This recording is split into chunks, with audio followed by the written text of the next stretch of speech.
Hello, fellow readers. 'Tis I, the Rumpled One. Stumbling on Happiness by Daniel Gilbert. Says, think you know what makes you so happy? Well, you don't. I really like this book. I have to admit, it kind of started out slow, and I almost didn't finish it, but I kept reading, kept pushing on, because I do believe it was a New York bestseller, and it was worth the read. Like I said, it's a good book. Once again, it's psychology, and it really talks about the brain and how things work. Written in 2006. I have a couple of quotes to share, and they come out of the second half of the book. Like I said, when things start to get good. Okay, page 195. The last decade has seen an explosion of books about poop. When my 2-year-old granddaughter crawls up onto my lap, she typically brings with her a fat stack of picture books, including several that explore in considerable detail the miracle of defecation and the mysteries of indoor plumbing. Some offer detailed descriptions for the budding autonomist. Some offer little more than drawings of happy children squatting, standing, and wiping. Despite their many differences, each of these books communicates the same message. Grown-ups do not poop in their pants, but if you do, then don't worry too much about it. My granddaughter seems to find this message both reassuring and inspirational.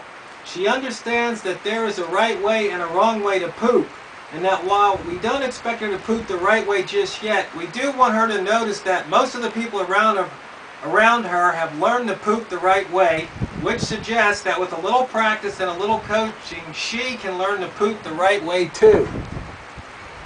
As it turns out, the benefits of practice and coaching are not limited to this particular skill. In fact, practice and coaching are the two means by which we learn just about everything we know. First-hand knowledge and second-hand knowledge are the only two kinds of knowledge there are, and no matter what task we master, pooping, cooking, investing, bobsledding, that mastery is always a product of direct experience and/or of listening to those who have had direct experience. I really like that. There's some more in the paragraph, but I'll skip to the end. If practice and coaching can teach us to keep our pants dry, then why can't they teach us to predict our emotional futures? I just thought that was kind of funny and interesting. And one more quote I'd like to share. Page 218. If no one wants to be rich, then we have a significant economic problem, because flourishing economies require that people continually procure and consume one another's goods and services.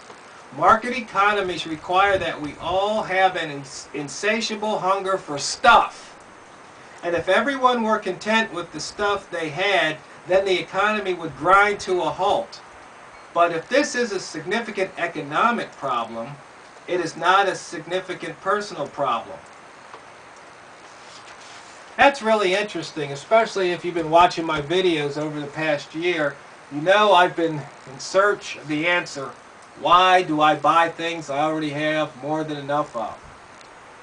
And that kind of tells it. You see, we're programmed